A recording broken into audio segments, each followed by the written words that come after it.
That should be fine for now. Next up, I think the most important thing. Anche se noi resettiamo tutti top, ma non posso fare niente. Perché io resetto che c'è item e poi facciamo prima parte. Metti la palla. Li vedo. given that a large Voi dovete giocare in due in jobs bot, are in over top. here, C'è maximum viability. Dobbiamo andare Sto bot. indetrandoli, eh. No, ci sono. Vabbè, sono tutti qua, ci sono davanti. All the way back. No. This will be It's okay, lined scappa from tu. Cloverdale Station to Blackwater, and Blackwater is black like oil. Sta già tornando, dobbiamo chiudere quel trundle. Prova a chiuderlo, ragazzi. So we have 10,000 people riding our trams per month, 5,000 for ferries. Hanno startato il facendo bar. bar, no? Dobbiamo andarci. There's 2 lines that are getting slammed. So let's add Abbiamo four vision, more no? vehicles Tirano to occhi each sul vehicle. singolo. And now we're gonna need a route that stops right Secondo me in potete front of anche fare Baron e fate drago. because it's mostly just low density residential. Give up, va. But I do want to create a key transfer point along L'hanno the give water. uppato, possiamo andare a fare il drago? We're gonna meet up with this route. Trando route. I never added in stops, did I? C'ho TP top, c'ho TP. Possiamo fare, guardate. Proteggete il Descendi. Again is amazing for transfer opportunities. Ok. Posto. Convinto. Line number 16, Io tipo. Beechwood to Cloverdale Ferry. We're really starting to run out of colors, so it's gonna be red. Bella, raga, ho fatto benissimo. And I do want to make 1 or 2 key stops on our main road. Fatto bene. But I can Diciamo only che do low se no quello va Potete guardare qua, che So tipo. we're gonna say that some of this land was bought and redeveloped. Vabbè, ci sono i minion. I really like this mixed-use building. torri, mi And I raccomando. really want to add in the UK Town Center. Please don't crash, game. Se metto Sì, R, tanca. Usually when I add Vai, this in, tanca. I get some pretty bad crashes. Andiamo.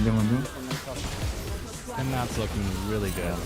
It really helps Aspetta, break non up some of the chiudete, no! all this low density. Voglio residential. lottare non in base, aspetta. In these 2 free lots, let's have some waterfront commercial. Chiudete, no. Ragazzi, grazie e buonanotte. Mamma mia. Let's have a little bit more density right here. Bel game, dai. And now Grazie line di number che. 16 is completely done and good to go. Giochi va. Now in these 4 districts, I really only want 1 more line. It's Ma very dopo, similar mosso to a the Silver red line. 4. Its job is to move all of these residents into this area, or vice versa. Il grande But also, it's gonna set up a Nocturne very Letality. important transfer Strix opportunity, which again. we'll get to after. So this route has to intersect with Comunque this route. combatte, mi raccomando. Throw down Tu 2 giochi stops contro right here. gente che ti And we're picchiano gonna have subito. 2 stops right Per i primi off the item start. mettiti la And Bramble we'll follow Vest. on down to our medical center. Ragazzi, We'll make a c'è un stop at our piccolo high unboxing da school. fare. Molto piccolino, però. And we're gonna call this line 17. tiralo, Clover fallo, Industrial fallo, to fallo. Beechwood. And we'll make that a nice dark Una purple. skin buona di... And so that's going to cover pretty much all of those key places that I talked about. It also introduces a few transfer Sì, opportunities. sì. Vedi, Now, vedo I only have one ti ha more proprio ascoltato il route gioco. left for these 4 districts, and that's going to be on Prego, this prego, road here. prego. So I want to bring everyone from... Cerchiamo un altro? Sì, faccio un altro game. We all know that water and electronics don't mix nicely, but in 24 hours, I need this PC to survive being outside in the middle of a thunderstorm. So the $1 million question is, how do you waterproof a PC? Is that even possible? Let's find out. Now, the reason that water is so dangerous to mix with electronics can be explained with all these little traces down here. All of these little lines represent a highway for electricity to connect two components on a motherboard. And crucially, electricity only goes where these highways are. However, if we were to introduce water, all of a sudden, we've basically bypassed them, allowing electricity to che può jump fare from qualcuno one di to voi? the Non other vorrei che where non it's not entrasse supposed to be. nessuno. This is known as an electrical short. Non It can vorrei entrasse completely gente troppo destroy a forte. computer. So we need to avoid that. Historically, I've tried using something like Flex Seal to completely cover a Mario. motherboard so that water can't even get to the traces in the first place. And a similar solution would be to use this hydrophobic spray, which repels water. However, both of these have the exact same issue. Now, those would actually work for covering up all these traces. However, a computer is much more complicated than that and has, well, different parts that are plugged together. No matter how much Flex Seal we spray on this, there's still separate pieces and moving pieces like fans. Scrivi anche il Flex Seal. Siamo tutti qua. Ma è entrato un tipo, poi è uscito, è spaventato. I've been thinking a lot about this, and I do have an idea, but honestly, I don't know if it's going to work. So you're going to have to bear with me. My current hypothesis is that we can use liquid to help defeat a liquid. Again, the issue with water is that it helps conduct electricity. But what if we use another liquid that did not conduct electricity, and then essentially use that as a barrier to protect our computer from the liquid that can actually destroy it? If this works, I'm going to be very surprised, but very happy. Now, specifically, this is a hydrofluoroether, which Io vorrei has a andare few support, unique properties, which I'm hoping we can take. Vabbè, se no vado io full giungla, advantage of. va bene. So this A me is sta crazy. bene. It's just like a big old jug. But first, we Se need to qualcuno run vuole a fare la few dichiara, experiments. Wait, la how do you vediamo. open this thing? You can't go under it. We can't. Io posso fare, io fillo. We gotta go Se through it. abbiamo... Let's see if we can pour some out. Let's go. So this liquid may look like water, but it is certainly not. In fact, this Hello? Voglio giocare a top, però manda di nuovo mid. Vabbè dai, swappiamo, bibro. No, vabbè, no, voglio top, mi annoia. Per me gioco solo Renekton mid, praticamente. Che divertente. Allora, e chi si fa una top? Le tue decisioni sbagliate ti tormenteranno. Non lo so, aspetta, fai vedere un po' che la gente che vanno top per curiosità. Warwick, Strong, Trando, Strong, Jax, Ale, Ornn, Campench, Sion, E che mi avevi detto primo? Primo là, proprio la rotta. Warwick. Bravo, Strong. And that's what we're doing today. 52. Pure Olaf. Beh, mo lo buffano, figurati. Vabbè, per la giungla però, dai. Ah sì? Le aumentano il danno sul il problema sarà il buff a Draven.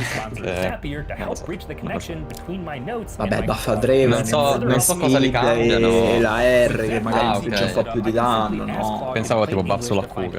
Sì, certo. Così ti ammazza invece di 4 in 3 auto.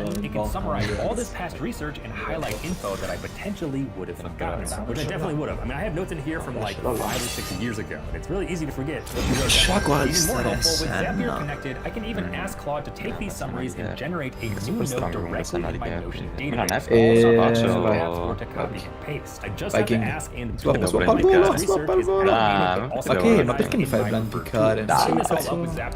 Prendi You also have the option to connect over 9,000 other apps via the model context protocol to fit whatever use case you're building for. I'll leave some info below on how you can start making super customized MCP integrations with Zapier. Se I vuoi also want to give a huge thank you to for sponsoring this video. But okay, back to non posso fare un cazzo. Oh, gioca Smolder. Smolder o TF? Metti, con TF ti farmi tutto, perché se uccidi Pet in Hazard... Ma perché non giocare qualcosa, cioè, giocare proprio lui. Ok, da capire. Io avrei preso Smolder o TF, però entrambi i campioni che mi fanno vomitare al cazzo. ma Smolder free farm, cioè che cazzo te ne frega. Ma ti arriva in linea. No, vabbè, ma no, ma scappi per Smolder. Sì. Scusate, con chi gioca top? No, Lilia top, mi dispiace per te. Doesn't work because I don't just destroy the computer really for no reason. But is it Tu really no, tu non if sai we are on a quest together to figure out if we can waterproof a PC too this strong. way? Sacrificing a few components in the name of science is always worth it in my opinion. We're gonna have a monitor out there. Io penso vado di Malignance per molto. Let's just see if this works. Stavo giocando I'm so con curious. chiacchiere. You don't want to forget to plug in a mouse and keyboard ahead of time as well. Try to go ahead and get this plugged in. Facevo contro una Lilia top, stavo There is also a giocando. chance that we'll need to use a riser so that this GPU lays more flat isn't as high vertically. Because I don't know if we have this much liquid. And every single part of this PC needs to be fully submerged in this HFE. Otherwise, the rainwater is just gonna short it out anyway. Question is, should we do that ahead of time or should we just risk it for the biscuit? The more I think about it, the more I feel like a riser is gonna be required. So let's just go ahead and install that right now. It'll be easier when everything's dry anyway. Now we can slot in our riser cable. Hopefully it's compatible with the generation of a PCI. Should be. And now we can clip this here instead. Now the question is, Sono tutte ste wording bot. I think that's a little more promising. Now it's just a little bit higher than the power supply. All right, we're gonna give that a shot. Okay, which means it's time to pour this liquid on our computer. Let's turn on the PC first so we know right away if it works or not. Okay, yeah. So we'll flip on that switch. Oh, the power Diego, tu gioca per top e bot, tanto mid. Beh, appena flashato, giusto? Okay, boom baby. Okay, our PC's in a box. Ha flashato la Time for the botta. liquid. Oh, this monitor got destroyed somehow. That's no bueno. All right, let's grab a different se monitor. no dovete divarla ogni volta, cioè dovete fare un... Secondo te è meglio se vado crit, no? So normale. Hopefully we can get a signal. Boom, baby. Perché crit dovrebbe workare in proprio nel its initial senso. state does work. which means now we need to dump some liquid on it. Like I said, on paper, this liquid is not supposed to conduct electricity, so it should be safe to pour over top of this. Still feels a little strange though, let me tell you. We'll know if it breaks if this string goes black. Okay, here goes nothing. Oh, this is so heavy. Oh, it's so heavy. Oh my gosh. Now I will say, this is not pure HFE. It is actually mixed with a little bit of isopropyl alcohol, around 15% IPA. So how that'll impact the computer? Well, I do know that isopropyl alcohol does also not conduct electricity, which is fantastic. But it does evaporate pretty quickly. We have quite a ways to go. But as you can see, our computer is still working despite all that liquid poured on top of it. At this point, our motherboard is almost completely submerged. Wow, that looks really cool, actually. Now is probably a good time to remind you not to try anything you see me do at home. I'm under the strict supervision of the dog, who is keeping me nice and safe. Now, because isopropyl alcohol does evaporate pretty quickly, I'm not actually sure how long this liquid will stay inside of a container like this. When it's exposed to air, well, that's when it evaporates. Thankfully, it is supposed to rain in the next, like, 12 hours at this point. So, once this is submerged, we will run some tests with a hose, but then we'll see if we're ready for actual... Oh, shit, okay. I was gonna say hands-free. We figured it out. We can just set it here. Okay, at this point, our motherboard is completely submerged. You can see that our USB cable is completely underwater. Up next is the RAM. That is getting close to being underwater as well. Oh, I suppose under hydro, under this other liquid. We still have quite a ways to go to submerge the GPU and the power supply. Honestly, this is running a little lighter now, so I am a little nervous that we're not gonna have enough of liquid. If that's the case, we will cross that bridge when we get to it. Our CPU fan is kind of made like a little whirlpool. It's splashing all the liquid around. Oh, that's kind of crazy. I can't tell if this liquid is evaporating faster than pouring. There's no way it's evaporating that quickly, but take a look. Right over here, you can see it evaporating in real time. Like every time there's a droplet, it just instantly disappears. We're losing quite a bit of liquid just from it disappearing like that. No. Now you can see that our computer is underneath maybe about a few inches of this liquid, and we are still pumping out a signal. Ma non so usare questa cosa. All right.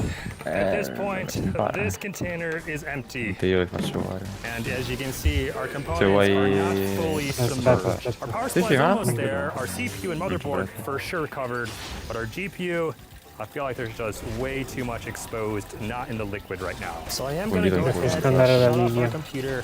We might just have to go with integrated graphics. Non abbiamo quel potential, cioè io non ti posso dare che Let's actually see if integrated graphics work at all inside of this computer real quick. Sure to get all that liquid out because we want all that liquid. Okay, so now we're going to plug this HDMI into our motherboard. And now, moment of truth.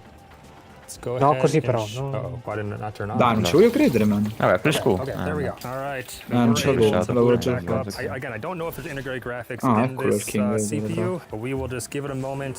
Aiuto. Okay, it appears that there's not integrated graphics, which is a bummer. But now we're losing liquid really quickly, so instead, I'm just going to add a smaller GPU because this other RTX one was a little beefy. This one, a lot smaller. Let's let this in the mix. I can't believe how quickly these parts dry after being in this liquid. This is a fascinating liquid. They actually use this in libraries to put out fires because the liquid does not soak into the pages of books. It extinguishes flames without damaging books. Okay, let's see if this GPU will work. Okay, that's spinning.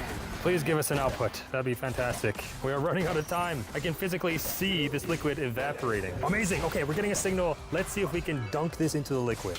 Okay, so ideally, all of the core electrical components at this point are under the HFE liquid. Now, I know some of these fans are still exposed, but at least like the core components, right? Like the actual GPU chip is underneath the liquid. The actual power supply circuit board is underneath the liquid. And since we don't have any more liquid, we're gonna have to make do with that. And we also might not have time to wait for the weather to turn. So I'm gonna grab a hose, and we are going to hose this computer down to see if we have actually made it waterproof or not. I'm hoping the former. We're also just gonna go ahead and open up MSI Afterburner so we can measure the CPU temperature throughout this experiment, and we might as well open a video game. How about some Binding of Isaac? Let's see if we've waterproofed our PC. Let's spray with some water. Oh man, I might regret this.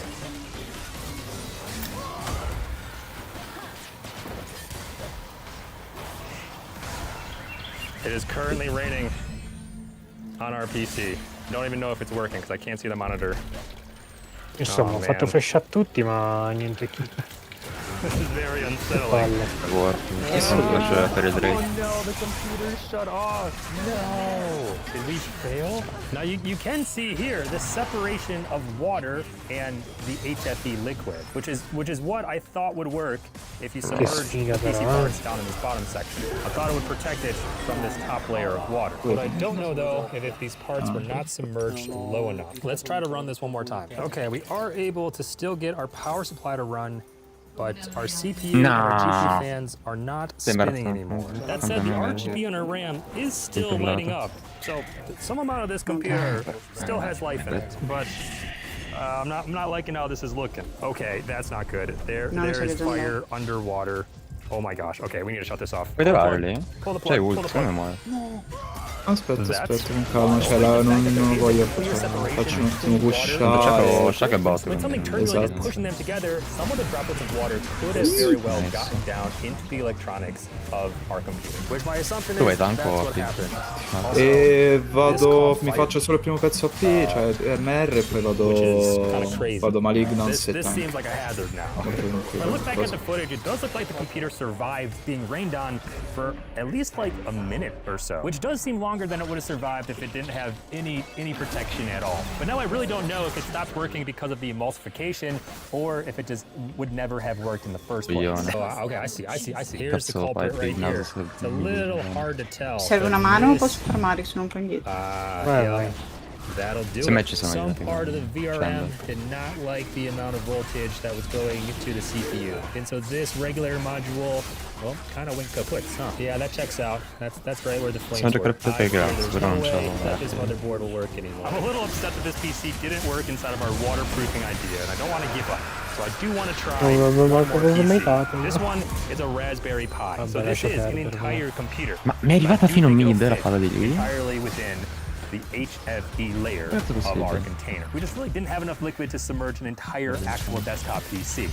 So I'm willing to sacrifice one more computer to see if this waterproofing idea actually works, because I feel like it should work. Let's give it another test. This is also my CyberDeck computer that I'm still working on. Comunque è grande il masterino, that would be really sad. All right, our computer's up and running. Time to submerge it. I wish there was an easy way to remove this top layer of water. Did not really think about that. But you know what? I should have done this earlier. Let's go ahead and add back some of this red food coloring, because I'm just assuming that there's a perfect separation here because our HFE liquid is denser. But then again, I mean, what if it's not? What if it's like mixing with the isopropyl alcohol a little weird and it's like, it's going down a layer? I don't actually know. Try to mix this a little more. When I mix like this, you can see the clear liquid and then the top red. Che mo mi faccio riesci a venire mid? Che fai un this concept actually works. Ora no. So I'm going to submerge my Raspberry Pi CyberDeck. And if it breaks, so che sembra che non stia facendo niente, ma RIP. All right, so I'm going to try to push all the water away and then dunk in our CyberDeck. Oh, this is so silly. Or should I not do that? Should I just dunk it in as fast as possible? All right, screw it. Here goes nothing. That's a lot of bubbling. Di mangiare un po'. Ah, ma c'è now I gotta plug it in power. I really cannot recommend anyone doing this at home. Honestly, I'm even starting to think that this is a bit silly for my standards. We already had one fire today. Trying to avoid a second. Power cable has been plugged in to one side. Ah, man. All right, moment of truth. We should ideally see a green light. Dude, there's no way. That looks like it's working. The red food dye is making it look a little weird. Is it working? It's going through a boot sequence. I can't read the screen, but the screen is on. Look, you can even see the power on the Raspberry Pi is not faltering at all. Perché tipo il boot rate per naso dal minuto 10? Non lo so proprio. 300.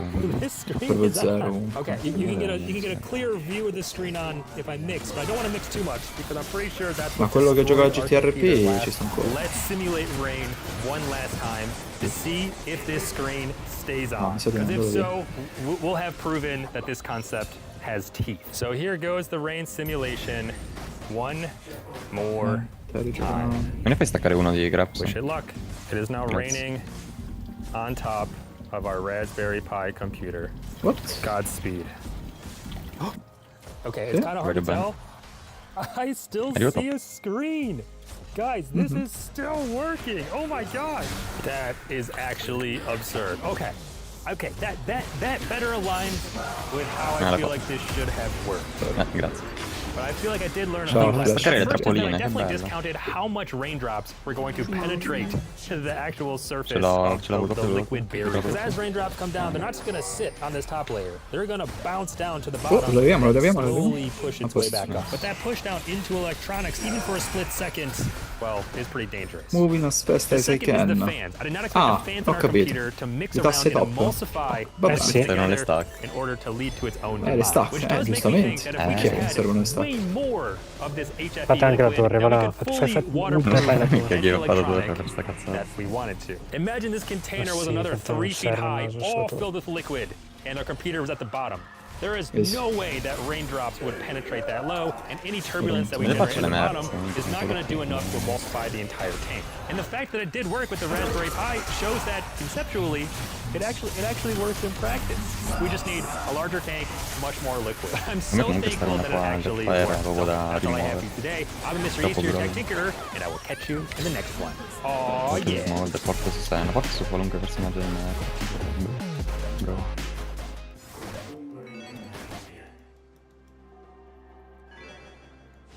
Senti bot, non c'è mai alzarmi.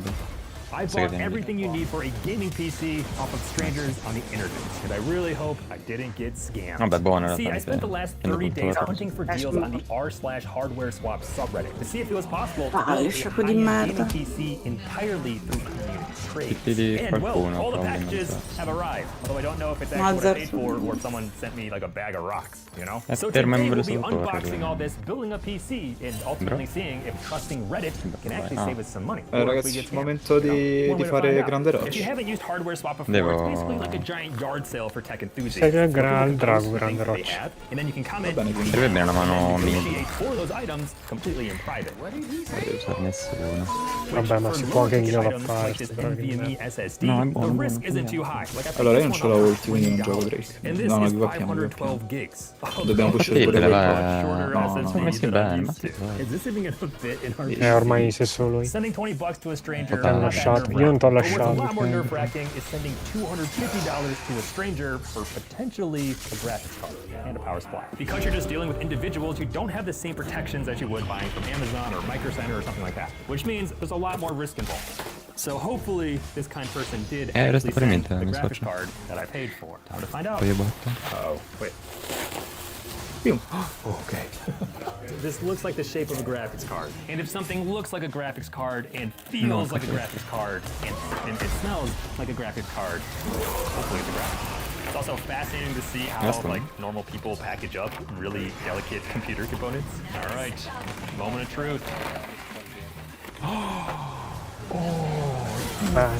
All right, I mean, at least at the surface level, this graphics card looks in good shape. One thing about used components, you never know what kind of household they came from. Although, I am seeing a little bit of grime on the PCB here, but the pins themselves look totally okay. Hopefully that will translate to a working graphics card. Now, this specifically is a 6700 XT that I picked up for $200 on the subreddit. Which, as we're talking about all this risk of someone potentially not sending this, the upside of that risk is, well, potential savings. Like, if you go on eBay right now and look for the recently sold 6700 XTs, you probably won't find many cheaper than $250. And this one was $200 with shipping included. I really hope it works. No. Oh, wait, I just noticed something kind of sketchy. Maybe this happened in transit, maybe not. But check out how bent this bracket is. Ooh, you know what? I think we can make that work. You know what they say? Mi serve un mino. Plenty of will here. I'm just gonna try to bend it back. If this is not fit enough, it will not fit inside of our case. 9 secondi di stun.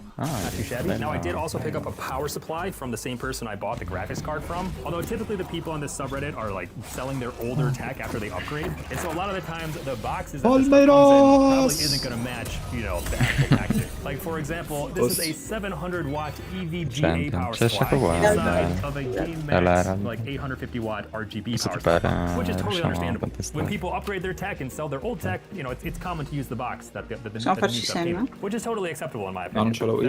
This 700 watt power supply looks to be in pretty good shape. It's always a little unnerving. Riesci a guardare, guarda che you don't know if all the cables are gonna come with it, but this isn't modular, so they're all there.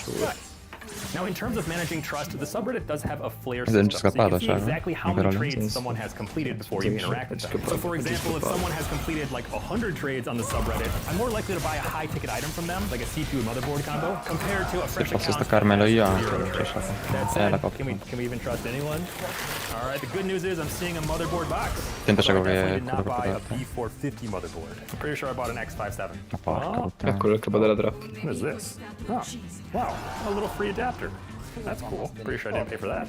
I know the box says this is a B450 Tomahawk, but as you can see, Tough Gaming X570 Plus. So again, you can see it's very common not to receive the original Ma packaging. quanto male fa sto Now, coso? E poi assuming c'è this pure works, le oh, wait, Magic there was Reale. a CPU in here too. Oh, there it is. Ooh, got nervous there for a second. Now the question is, what CPU do we get? Giocate solo, giocate solo.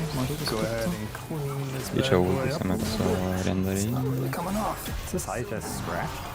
What did they do to this thing? Huh. That's a very peculiar CPU. A little bit Ah, of ho appena unique mancato wear and la tear vista, on quindi. this. It almost looked like they tried to like scuff it up, or maybe they did Boss. so unintentionally. Bonk. I don't know. But whatever's Bonkers. on here is not really coming off. But even more important than the top of the CPU is the underside of the CPU, especially with these Poi io AM4 stai CPUs. dubbi. Ooh, but I'm seeing a bunch of straight Nah. pins. That's perfect. So this is a Ryzen 5 One lag. 1700, which is by no means anywhere close to the newest CPU in the world. Arrivo But là. that said, it should be totally fine for our build, and we picked it up for less than $30 when bundled with this motherboard.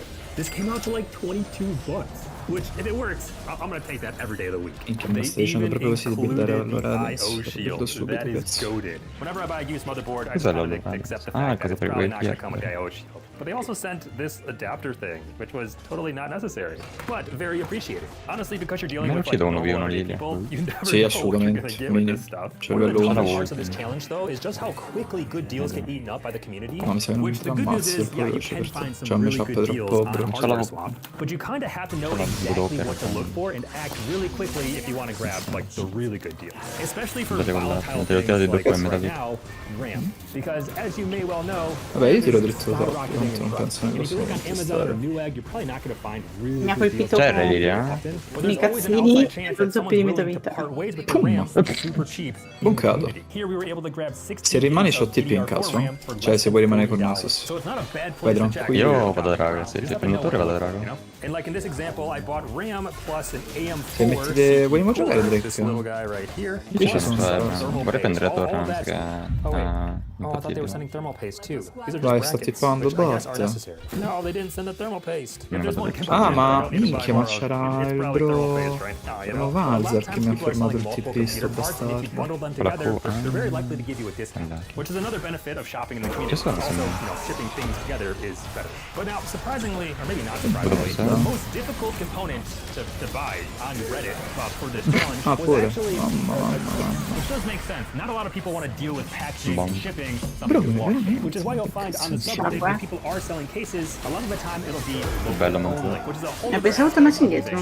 hardware swap. Because if buying from strangers on the internet wasn't enough, you can also meet up with them in person to buy things locally. Io pensavo That tornassi said, I was able back. to find someone willing to ship an entire Riusciamo a PC fare case. alla- And honestly, al I'm kind of excited for this one because it has a bunch of like acoustic c'è col sound drone. dampening. No, vabbè, I've never vabbè, actually no. built from this case before. Perché minchia ci sono andato vicinissimo. Although perché finding a poi broken l'ho case Non split off serviva the flashare not a good comunque. sign. There's no side glass panel on either side. Panic But the front flash. of this looks amazing. Wow. I ci guess that's servivi helpful for al shipping. drago. Don't have to worry about tempered glass breaking if there's no C'è la tempered gente, glass, you però lo know? sai. Although Però il because that problema è foot che broke, non... no, niente, not l'altro lo standing. basta. Let's crack this open to see what we're working Ormai mo push arriva. Oh, there's even fans in here. Io non so se non posso fare niente. Invece no, ce l'ho adesso. Morto tutto. Kill everything. I just smacked our CPU. No, non posso muovere. Bello. Facciamo bello, ragazzi. Porca puttana. I did end up spending more than MSRP, like on Reddit, but if you look for these right now, they're hard to come by, so the price is actually getting up and up. And like I said, not many people were selling full cases on Reddit, so but that's another aspect of using hardware swap. You can find potentially way more niche items than are currently for sale, you know, in a big box store. Although I have no warranty to return it and fix the foot. I guess if we just take off all the feet, it'll be flat, right? Oh, on the inside panel, there's a ton of this sound dampening material. That's really cool. But on paper, I think that's everything we need to build this into a computer. So, well, I really hope it works. No, vabbè, ci siete metto. Vabbè, sto contro. No? Io sì, posso spawnare adesso. Vai, ulta. I'm sure I could look up a manual for this cooler online, but we're just gonna freeball it. I feel like these are gonna go like this on the underside. I don't want to there was a stasis. What am I doing? I have no idea how to install this. Alright, let's look it up. Okay, so these go Facciamoci baron. like this. Man, thankfully this person included all these screws. Okay, so now we unscrew this, that. Ma arrivano gli Avengers line up perfectly, nice. And then we take these screws and tighten it down. But first, we need thermal paste. Someone definitely said they were going to include thermal paste. Il capo della trappola. We got plenty of that in stock. And we'll just go ahead and add a little dot. And now we can plop down the cooler. Perfetto. Non c'ha ulti, Mazza, no ulti. Our cooler's installed, nice. That spins, perfect. Up next, let's install our tiny SSD, which honestly, I'm not even sure we're going to have a standoff to install this into. Because while this should be able to be plugged in and be recognized by our computer, yeah, there's no standoff right below it. You can see like a typical NVMe that you find in a computer is 2280, and here you have 2260 and 2242. This is a 2230, so it's even shorter. I think I'm going to tape it down. Is that an awful idea? Maybe. You know, one of the tenets I live by is function over form. Yeah, this form is not going to be pretty, but if it functions, I'll take it. But honestly, as long as it just kind of sits here, doesn't get into trouble, I think it'll be fine. There, how's that? Perfect. All right, let's install this into the case, which I'm realizing don't have like standoff screws. Oh, you know what? Ok, ci sono. Did include Però mi sa che in realtà potevo girarmi e ucciderli tutti. Wow, I was not expecting to receive this with the case. We have all of our standoff screws. Whoa! And we have the original instruction manual. Holy cow! I take it back. We don't need any additional screws. We got them all right here. All right, that's going to make our lives much easier. I put the IO shield in upside down. There we go. Now let's seal this down. That was super nice of them to include all of these original case screws. All right, it's time to install our graphics card. Nah, era la copia, what the fuck, bro. It's also nice that all these colors come with the case. Many times the used cases won't have these. It also maybe wouldn't matter if you're also installing just your normal CPU. All right, let's see if this will fit. Ooh, a little bit of resistance, but we can make it work. Nice. I will say, aesthetically, this PC is looking pretty cool. I mean, everything happens to be like the same shade of gray, which is pretty sweet. So now we just need to install. Guardate le mie morti e i miei assi. Mi voglio suicidare. Non so che cazzo buildare. And with that, our computer built entirely from Reddit has been assembled. But non so buildarmi adesso. Does this thing work? Tanto sono tutti a praticamente, a parte Sam che non mi fa Puoi andare because this wobbling is a little unsettling. An easy solution for the time being is just to remove all of the feet. Alla mortis. We're removing all Il of the messaggio dovrebbe workare come cosa that su should be Manfred con la fine. passiva I'm not worried dello about scudino. it. Okay, there's two parts to this test. A will turn on, B will oppose the Se no vai signal. tipo Banshee così fai del danno. That's a good sign. The PC fans are spinning to life. Whoa. We're getting some light flickering. I don't know if that's intentional or not. Maybe it is. We're also getting a red light right there. Wait, that's CPU or GPU? Uh-oh. Red lights are usually not a good sign. Also, flickering lights, maybe also not a good sign. Definitely not getting a signal yet. Uh-oh. What if this PC doesn't actually work? Let's just go ahead and try powering it on again. Maybe that'll work? That's not working. Okay, we're definitely getting a debug light that's highlighting the CPU. Kind of hard to tell, but this is the CPU debug light. And because I don't know if any of these components work, we're going to have to begin troubleshooting. I know it highlighted the CPU, but I'm just gonna, remove one stick of RAM to kind of simplify the boot. We're going to move it over as well.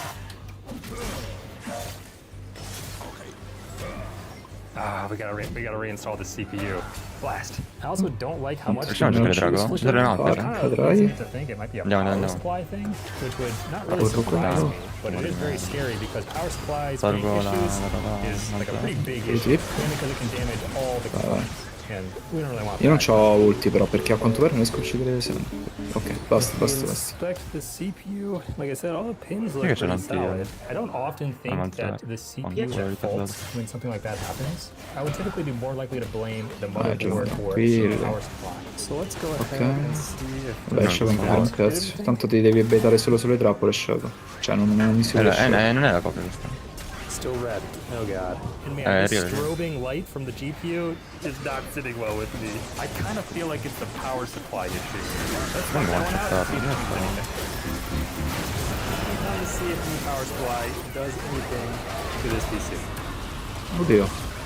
No! Oh my gosh, we're still getting the red lights and the flickering lights. I feel like my next thought is the motherboard issue, which that sucks. This is not Oh, sono pazzo!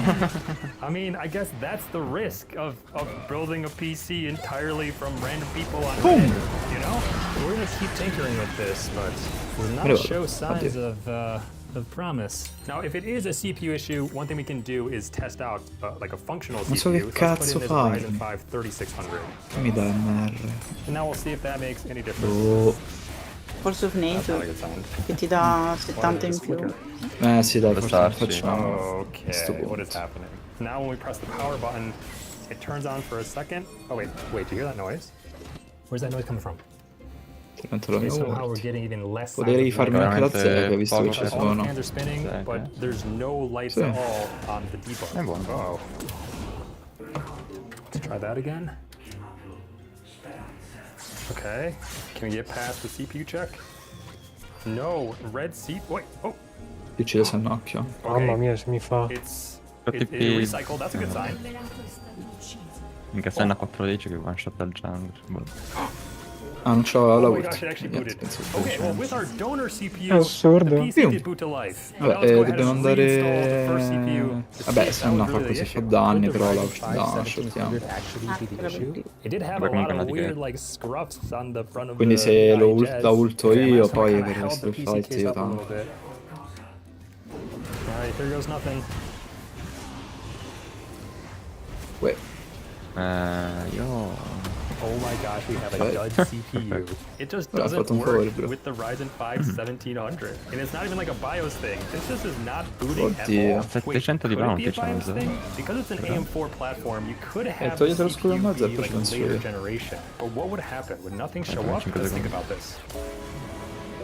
You know what? I feel like this problem's a BIOS issue. In order for this X570 motherboard to work with more modern Ryzen CPUs, it has to like forget how to work with the older ones. Facciamo grande Aram, no? The Ryzen 5 1700 is pretty old, so it's off the docket. Meaning we have two Vedo options. scudo. Hey, we can either reverse flash the BIOS for this to work with our existing CPU, or we can buy a different CPU off Reddit. It might actually behoove us to get a much better CPU, so let's do that.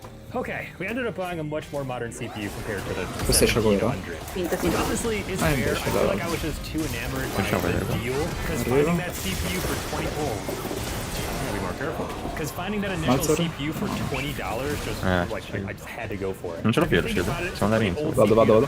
No, sono Certo. Instead of spending $20 on a Ryzen 5 1700, I spent $300. Buono. 5800 X3D, which is a lot of money to give to a stranger on the internet, so let's see if this works. Inspecting it, all the pins do look really good, which is a great sign.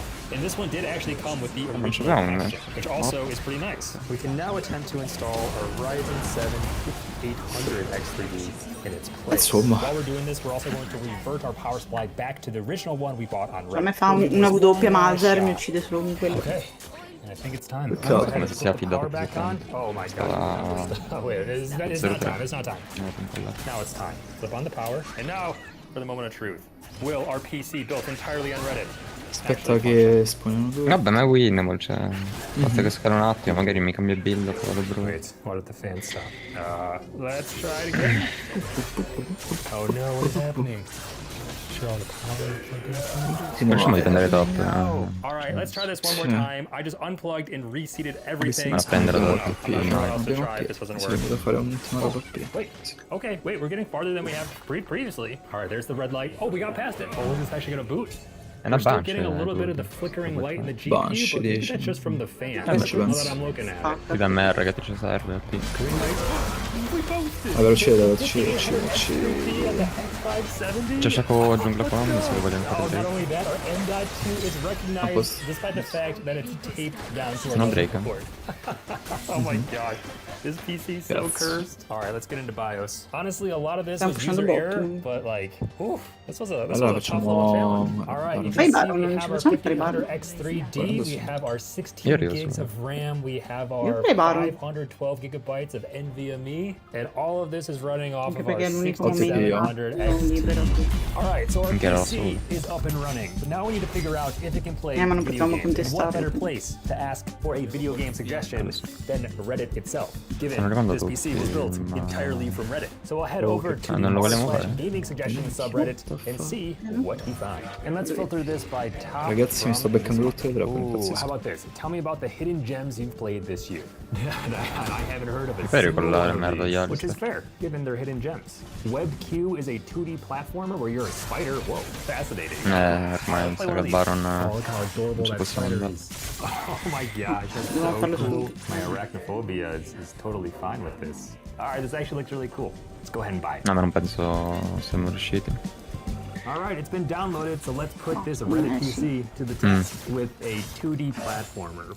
Now, I will say that after we made the CPU update to the 5800 X3D, I'm a little nervous that our tiny little fan here won't be able to keep up with the demands of, you know, that CPU.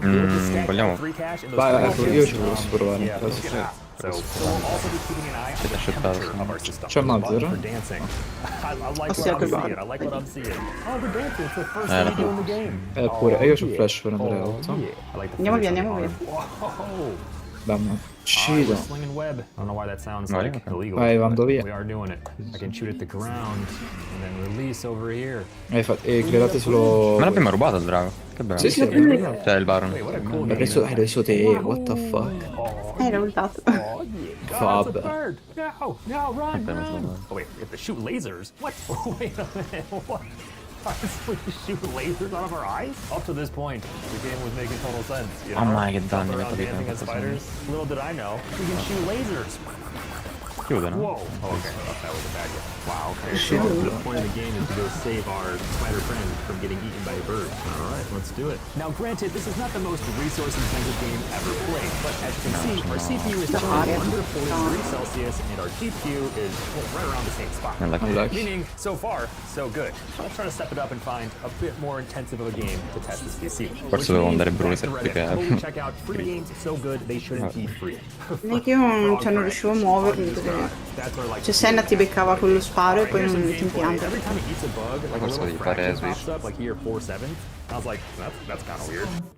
No, ma Senna purtroppo la devi lasciare stare. Ganchi la ingaggi con qualcuno e la uccidi. Cioè, purtroppo Senna è difficile da punire se non c'hai il buon da unirli o comunque un ingaggio o comunque qualcosa che la tenga. È così purtroppo. Hai fatto un altro? Io sì. Oh heck yeah, our PC meets the minimum requirements. I'd hope so, but also we're getting the extreme graphic presets. I'm also actually kind of excited to play this game. Allora ragazzi, ho capito perché abbiamo perso, non c'avevo Spotify sottofondo. Adesso ce l'ho. Abbiamo vinto, let's play win. Spotify non c'è il focus. Qui sono jungle, ma devo giocare in gara. Hammer Vermin died too. Wow. Can't tell if that's the GPU or CPU.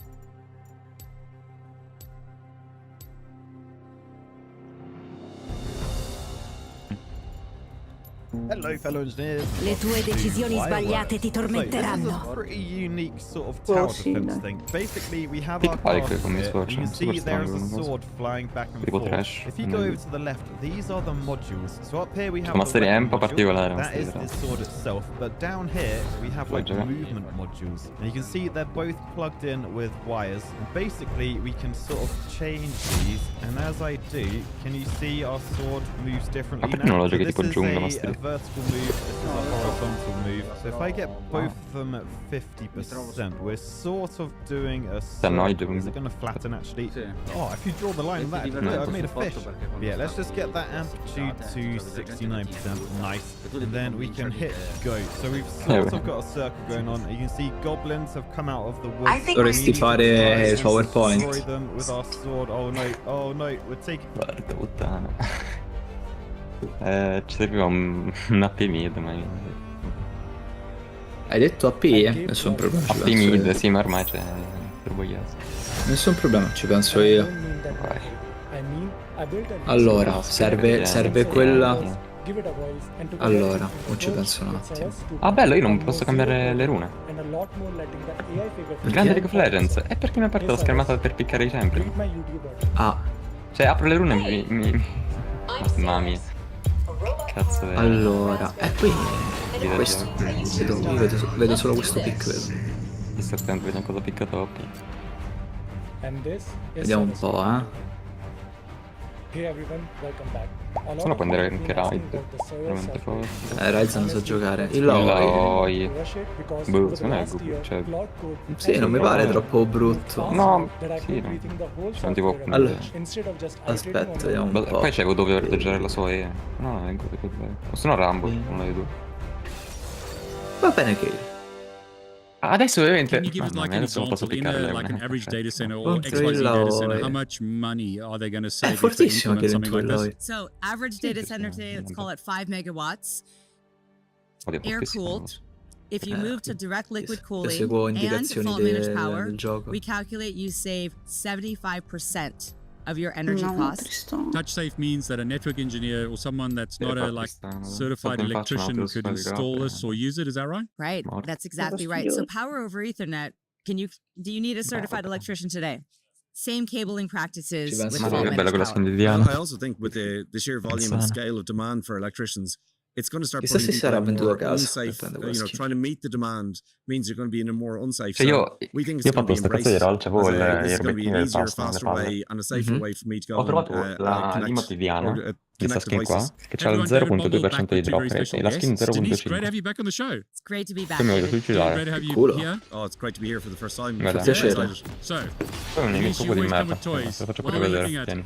Always. So look, we've evolved and we are now energy networking systems. Io potevo trovare la skin, no? Specific to the technology that we're bringing to market. You know, Le I always lune secondo carry me cables uccido. in my purse pocket. Well, Piano. technology, seeing Con il tempo secondo me la moriva. See what È il momento di fare un po' di limit testing? No, perché secondo me con le dal tempo la uccido. Sì, sono d'accordo pure io. Having cables to say, hey, this is che sblocca. guarda there's something new coming. Blu. Look at the differences. People start to, internalize. It's good. So, okay, so I see, is that a normal Ethernet cable on the lit? Normal power over Ethernet cable, right? But it tops out at 100 watts. Yeah. Okay. There's a new class of power for the first time in 40 years in the National Electrical Code here in the States called Class 4 Fault Managed Power. Terrible name. Engineers did it, of course, but it's literal, so it's fault managed. And this particular cable, it's a Panduit cable, can do 1,000 watts. Right? There are 8 pairs on this cable, so 8,000 watts. Here's 100, here's 8,000. Everything's going faster today with AI, and when you look at the infrastructure needed to support it, this also has to change. This is Penduit's fault managed power system, the first class 4 power system in the market. And just to kind of explain it to you briefly what this is, think about how we run electricity in buildings today. Yeah. You have electrical panels going through conduit, run by electrician, going out to outlets. Yeah. That's kind of the best analogy to compare this to. This is a similar way, but actually Se avete Tristana non è un problema, safe la inside or outside buildings.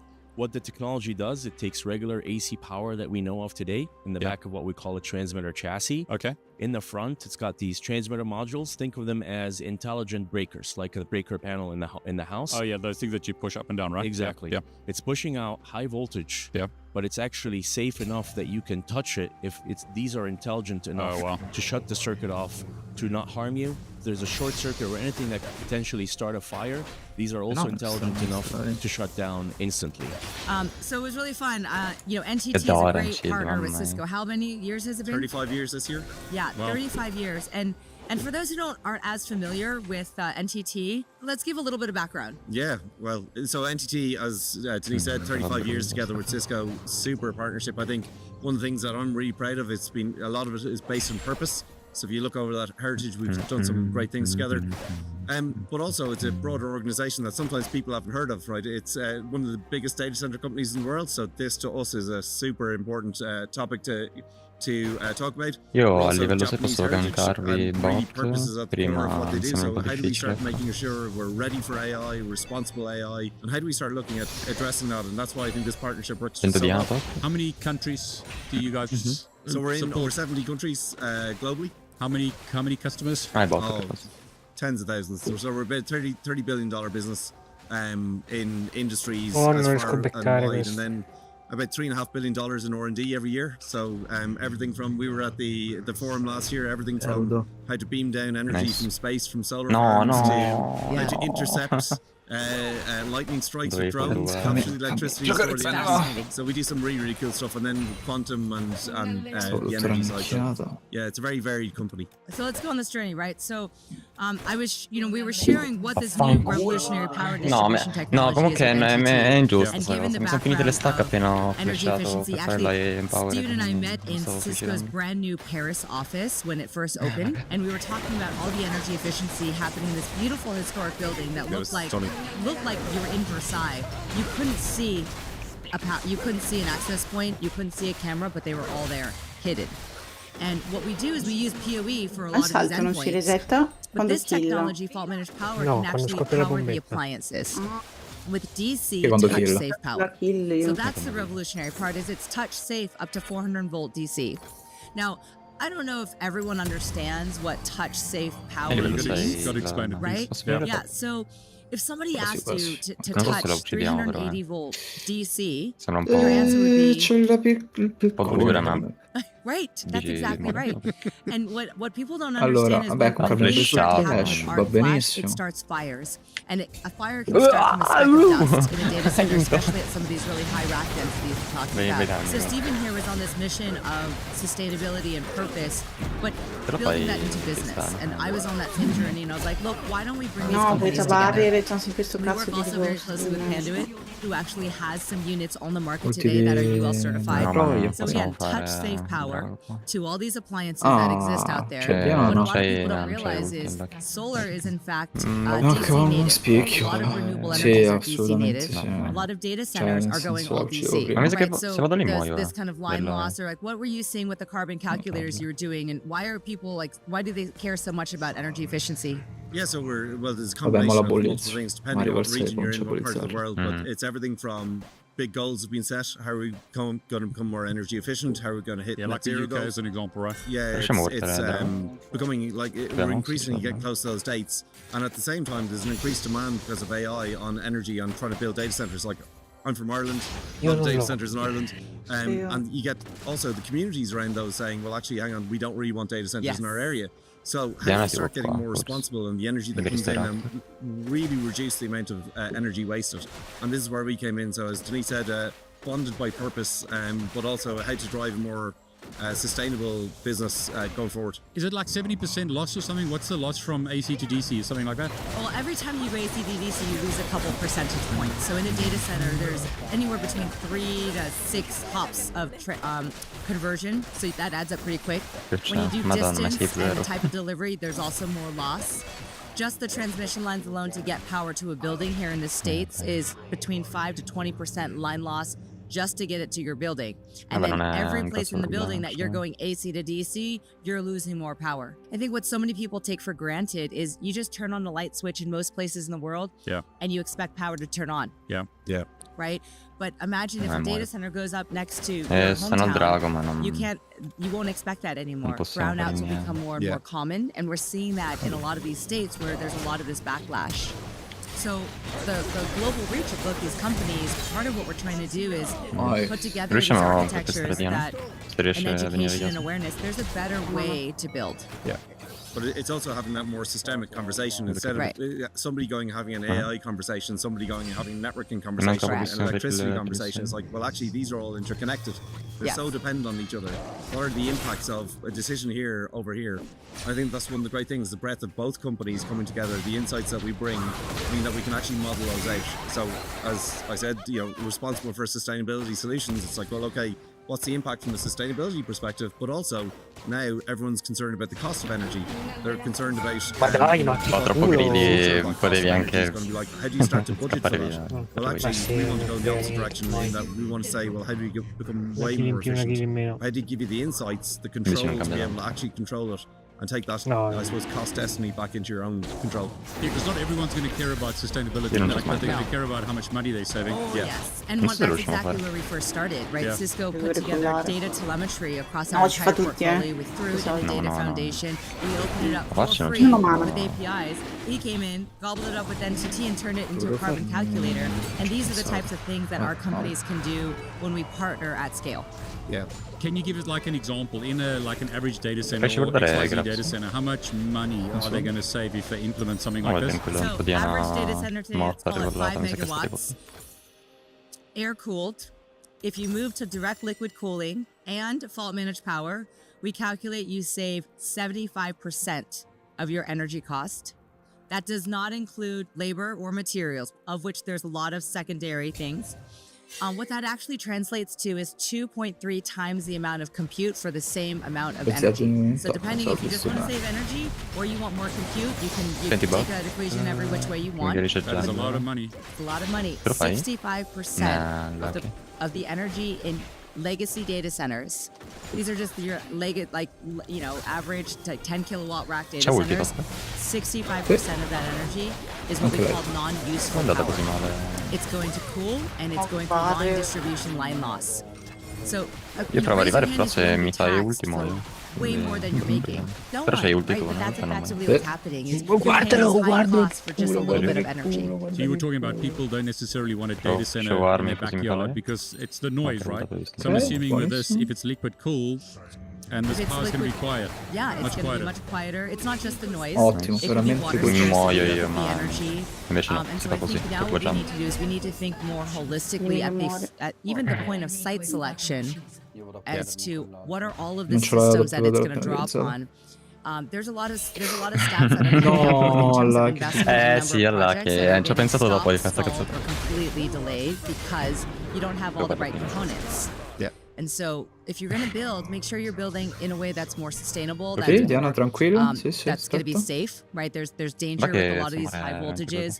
But something that's going to be resilient for that community. And there's a way to do it. There is a more responsible way, but it takes some new revolutionary innovation and technology and global companies helping to change that paradigm shift of education. So the question I have to ask you, is this being deployed? Is it available today? Are people installing it? 100 years ago, there was something called the current war between Edison and Tesla. And they were arguing between DC and AC power. Edison's dream, and I'm going to leave you one of these stickers. Edison's dream was always, there's no need for anything but DC power. Except it was really dangerous, right? Well, fault managed power makes it safe. So now the question is, where do you already have DC systems? You can do DC everywhere. So what we did is we came together with Panduit, which actually has boxes available today for FMP, to get into a bunch of strategic accounts. So we want to go after the early adopters, those who are hungry to go make a difference, the change makers and the world who believe in innovation and believe in technology. And with the global reach of our customer base, which a lot of it does overlap, we want to go and get these kids into their environments.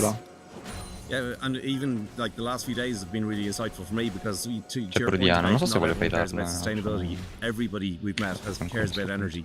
So everybody, our stand has been absolutely packed. We've done 3 sessions over the last 3 days. Mite lo stesso anche se morta. People coming up and saying, actually, anyone with a telco background is like, DC to DC at the last. Okay, touch safe. Io posso giocare l'effetto opera, tanto se ti pedi excitement, and particularly at the end of a long day, where people are walking, they're tired. Watching that, it gives us a real sense of we're on the right path here. This is really going to make a difference. And what we're really excited about working with Denise on Project Edison is the fact that this really starts to move us from reporting around sustainability, reporting around energy, to actually doing something, driving that optimization, giving people an alternative. And what we're seeing is people are looking for guidance as to how to do things differently.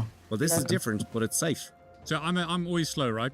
Touch safe means that a network engineer or someone that's not a certified electrician could install this or use it. Is that right? Right. That's exactly right. So power over Ethernet. You need a certified electrician today.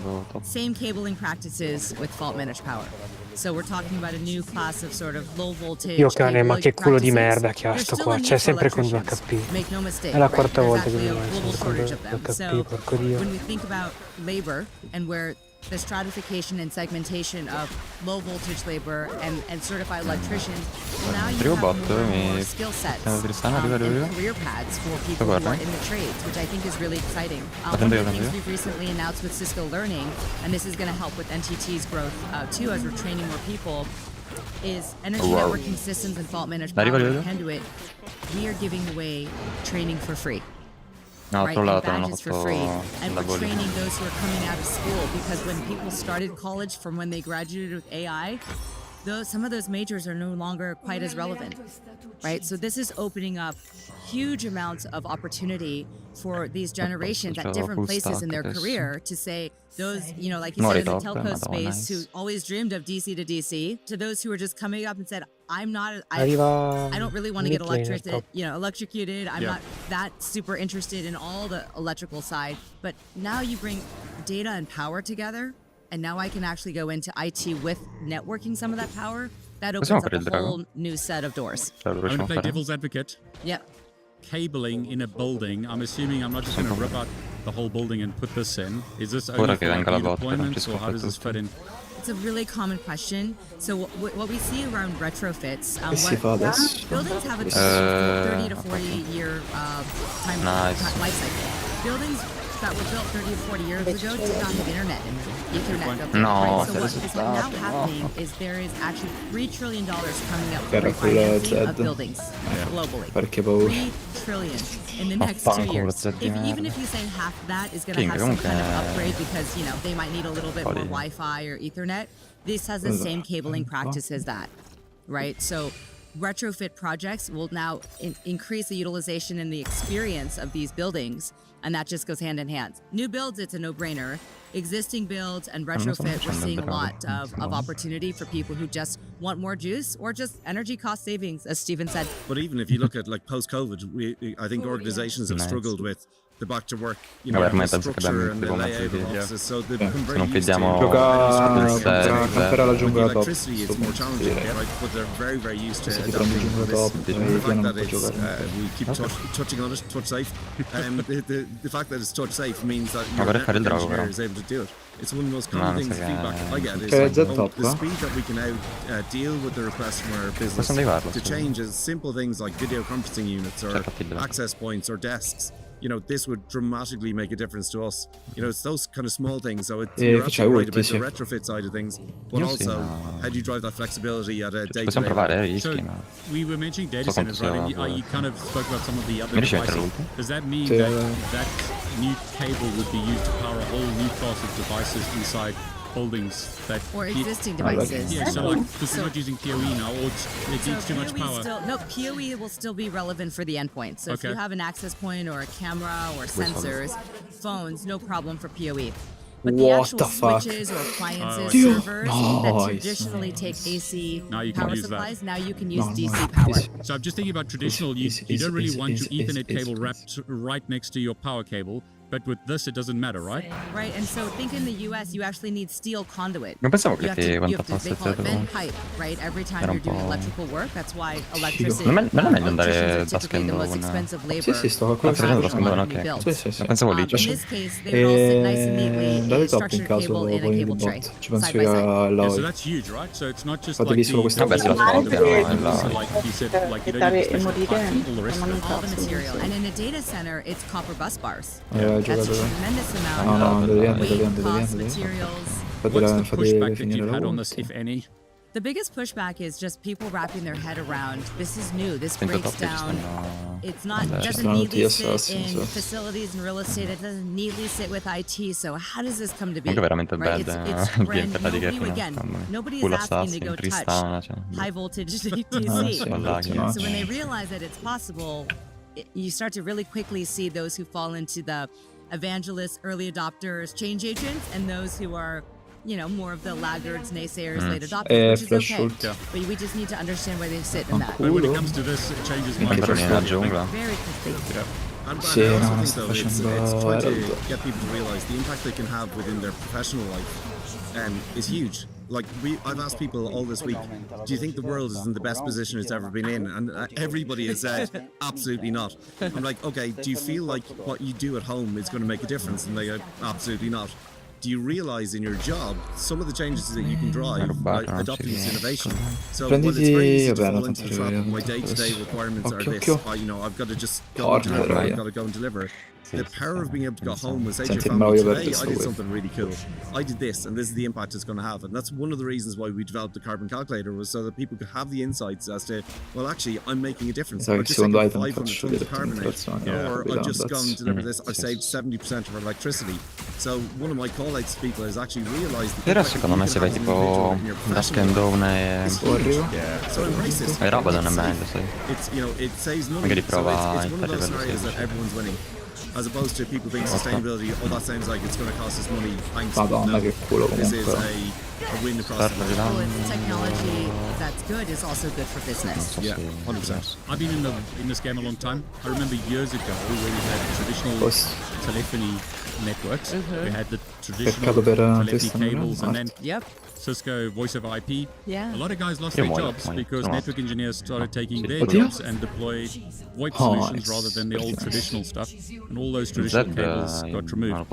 Is the same thing going to happen to electricians, or is this like a different situation? Well, knowing that we have a global shortage of electricians today, I actually think this is a really exciting thing, because this opens up a whole new ballgame of safe power. We still need certified electricians for a lot of that heavy labor work, but now there's more and more things that are being connected today than ever before. And I think if you go back to, remember the old phone jobs where there was actually a human being behind? I don't think anyone misses those jobs. Exactly, yeah. Right? I also think with the sheer volume and scale of demand for electricians, it's going to start putting people in more unsafe, you know, trying to meet the demand means you're going to be in a more unsafe. So we think it's going to be embraced as this is going to be an easier, faster way and a safer way for me to go and connect devices. Yeah, so it's not like they're going to be replaced, it's actually just something that they can add to tool belt as an example, right? I'm slow, so give us a quick summary, just hit the high points of why this is so cool and why I should know about this. Look, it's a new power distribution system. It's revolutionary. It's better, faster, safer, and cheaper. It's actually good for the planet as well, because it uses a lot less materials. So when you have something like that, dobbiamo capitalizzare con la ulti and what role does your current job play in getting it to speed and scale? You got to say something, or you? Yeah, no, look, it's hard to add. Like Denise's, her passion straight off the bat for this really captivated me, because trying to see something that is a win across the board, you know, it's not often. You know, so when you do find something like that, you turn around and it's actually looking across the marketplace and like, guys, this is a win for everybody.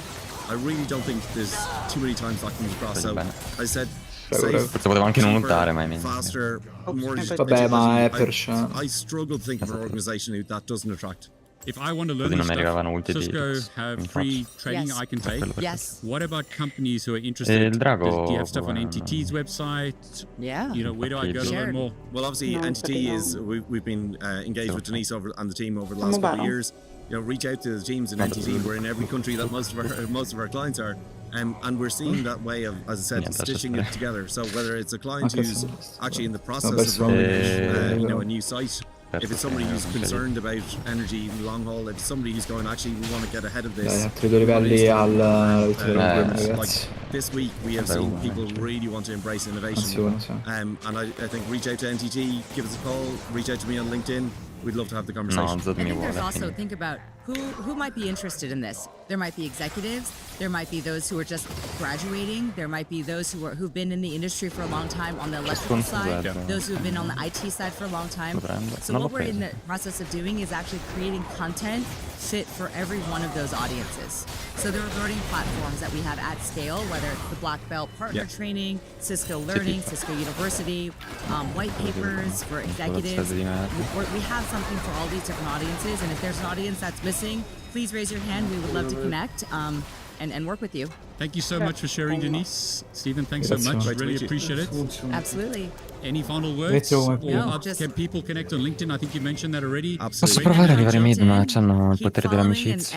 And staying in touch because there's more and more education that will continue, and we'll continue to share customer success stories as well as those come along. I was just going to say, actually, one of the things that we see is when people reach out, you find the amount of believers out there, and I believe there's a better way of doing this. This is the excitement that you get from does Mi lasciate stare. I'd say reach out, connect, and let's go on this journey together. Thank you both. Occhio che non ci sono.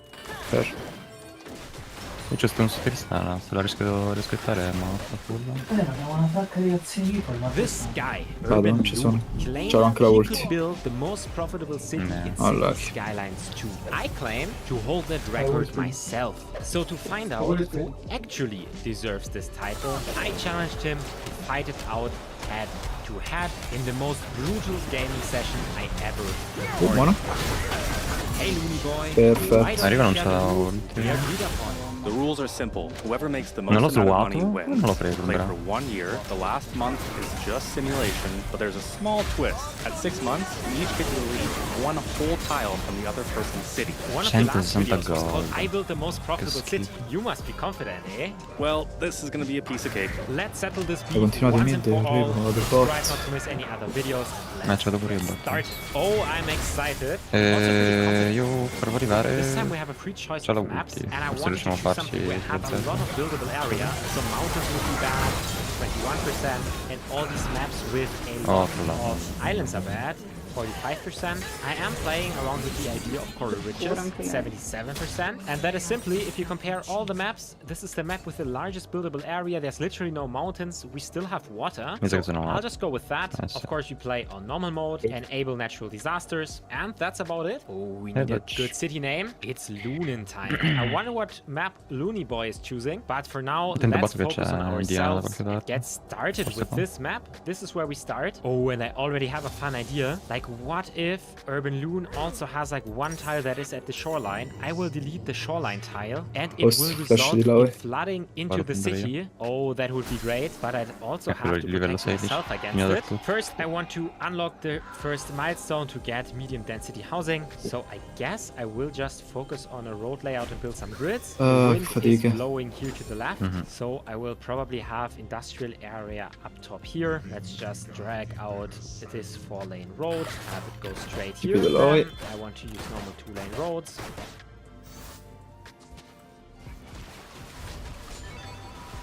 Provo scoppiarmi Tristana, no, già. Mamma mia, gioco tutti insieme comunque. Let's try to get everything rectangular for maximum efficiency. I think this would be good. Then we get a big grid. This is basically perfect. Cazzo di danni sono. The other side, but I'm also gonna add some terraforming here, just building everything flat for maximum efficiency. This is really the name of the game. The goal is to make the most amount of money and the best amount of efficiency. So this is really what I am going for this game. This is basically perfect terraforming. I also want to get the same rectangular layout here. Use the grid tool. Vabbè, tanto hai dato lo spike, puoi vincere con quello spike. And that is enough to hit milestone 1. That is perfect. We're still paused. We're still in June. We have until December until the sabotage. There's tons of great maps to choose from, but I'm gonna pick Driftwood Reach, and it's all based on gut feeling. Of course, we're going with North American. Natural disasters will be enabled, and let's get started, okay? Because this is a challenge, I'm going to click play right away. My clouds are doing some very weird things. Here's the thing though, we are simulating right now, so I just want to get as much of this city built out as possible, and I really don't want to have to deal with the zoning grids breaking. Wait a minute, what is this unit of measurement? I miss units. I want my mods back. There's only one goal right now.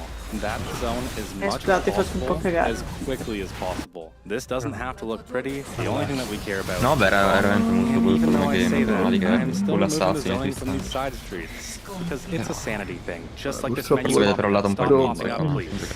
Notte, notte. Oh right, Ciao. utilities. Why do I always